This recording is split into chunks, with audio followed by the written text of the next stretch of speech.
നമസ്കാരം. ഇന്നത്തെ ഏറ്റവും പ്രധാനപ്പെട്ട വാർത്തകൾ അറിയാം ചുരുക്കത്തിൽ. ഇറാഖിലെ അൽഖൂഡ് നഗരത്തിൽ ഹൈപ്പർ മാർക്കറ്റിൽ തീപിടുത്തം, 50-ലേറെ പേർ കൊല്ലപ്പെട്ടതായി റിപ്പോർട്ട്. നിരവധി പേർക്ക് പരിക്കേറ്റു. അപകട കാരണം ഇതുവരെ വ്യക്തമല്ല. കൊല്ലത്ത് സ്കൂളിൽ നിന്ന് ഷോക്കേറ്റ വിദ്യാർത്ഥിക്ക് ദാരുണാന്ത്യം. മരിച്ചത് തേവലക്കര ബോയ്സ് സ്കൂളിലെ 8ാം ക്ലാസ് വിദ്യാർത്ഥി മിഥുൻ. സ്കൂൾ കെട്ടിടത്തിന് മുകളിൽ വീണ ചെരുപ്പെടുക്കുവാൻ ശ്രമിക്കുന്നതിനിടെയായിരുന്നു അപകടം. അടിയന്തര അന്വേഷണത്തിന് ഉത്തരവിട്ട വൈദ്യുതി വകുപ്പും വിദ്യാഭ്യാസ വകുപ്പും. കേരളത്തിൽ ശക്തമായ മഴ തുടരുന്ന സാഹചര്യത്തിൽ പ്രളയ സാധ്യതാ മുന്നറിയിപ്പ് പുറത്തിറക്കി സംസ്ഥാന ജലസേചന വകുപ്പും കേന്ദ്ര ജല കമ്മീഷനും.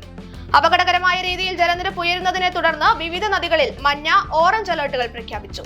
സ്വർണ്ണ കള്ളക്കടത്ത് കേസിൽ കന്നഡ നടി രന്യ റാവുവിന് 1 വർഷം തടവ് ശിക്ഷ. 2025 മാർച്ച് 3-നാണ് ബംഗളൂരുവിലെ അന്താരാഷ്ട്ര വിമാനത്താവളത്തിൽ വെച്ച് 12.56 കോടി രൂപ വിലമതിക്കുന്ന സ്വർണവുമായി രന്യ റാവു പിടിയിലായത്. നടൻ നിവിൻ പോളിക്കും സംവിധായകൻ എബ്രിഷ് ഷൈനുമെതിരെ വഞ്ചനാ കുറ്റത്തിന് കേസ്. 1.95 കോടി രൂപ തട്ടിയെടുത്തെന്ന മഹാവീരർ ചിത്രത്തിന്റെ സഹനിർമ്മാതാവ് PS ഷംനാസിന്റെ പരാതിയിലാണ് case. Thalayolaparambu police case register ചെയ്തിട്ടുള്ളത് ജാമ്യമില്ലാ വകുപ്പ് പ്രകാരം. ഇതുപോലുള്ള കൂടുതൽ വാർത്തകൾ അറിയുവാനായി മലനാടൻ വോയ്സ് എന്ന ചാനൽ സബ്സ്ക്രൈബ് ചെയ്യുക. നന്ദി.